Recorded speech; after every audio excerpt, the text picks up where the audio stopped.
NBA trade deadline. Why any deal this week comes with massive financial risk. The NBA trade deadline is Thursday, and contenders are putting finishing touches on their rosters ahead of crowded postseason pushes in each conference.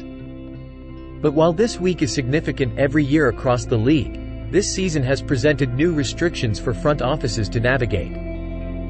This is the first trade season since the league and the National Basketball Players Association ratified the current collective bargaining agreement last spring, and it's the final trade deadline before onerous restrictions to rein in spending go into full effect this summer.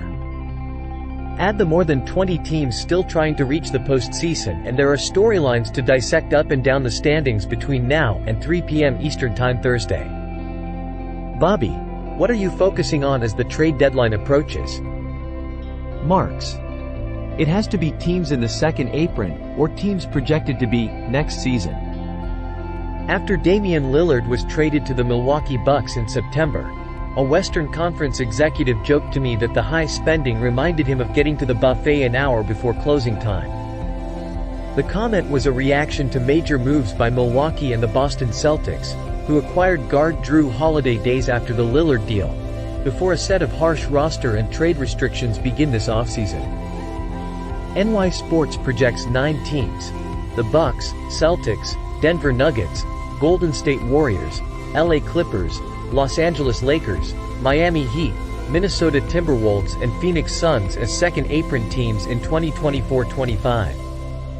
The Memphis Grizzlies were a projected second apron team before they traded Steven Adams to the Houston Rockets. The impending rules are why the Celtics, Bucks, Suns, who landed Bradley Beal in June, and Clippers, who acquired James Harden in October, made blockbuster trades. These two deals and those of the Bucks and Celtics would not have been allowed under the new rules.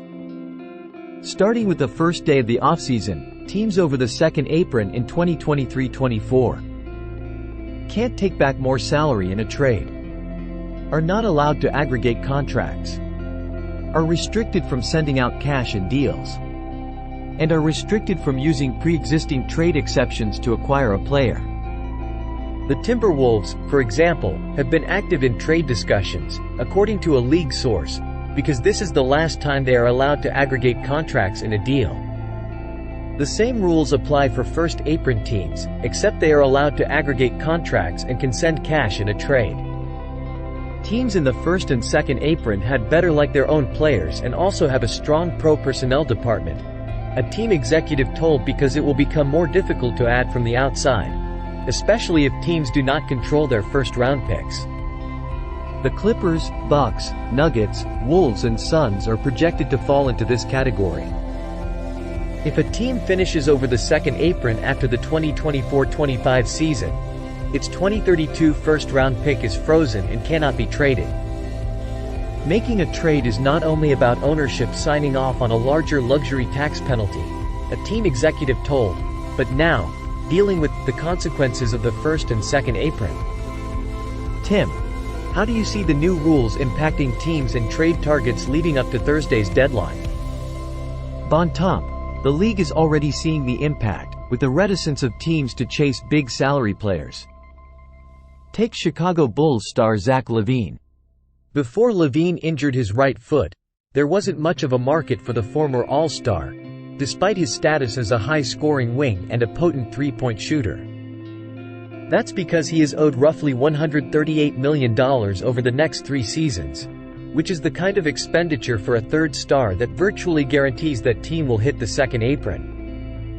For teams such as the Lakers and Sacramento Kings, making a move for LaVine would have basically locked in their cores moving forward, as having 3 players in that salary tier makes taking on additional money extremely complicated.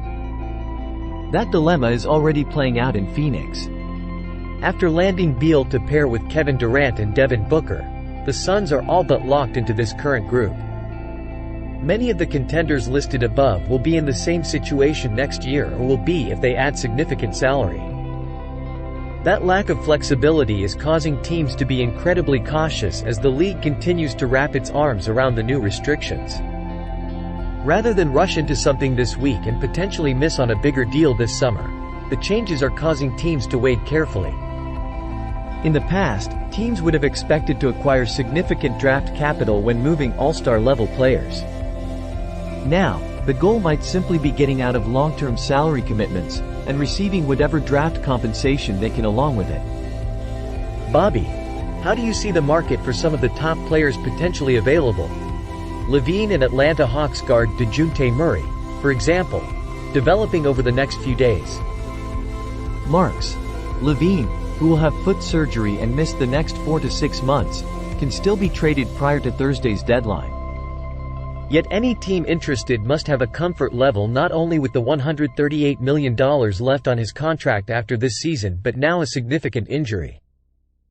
"We have red-flagged him until he gets back on the court," one team executive told after Chicago announced LaVine's impending surgery.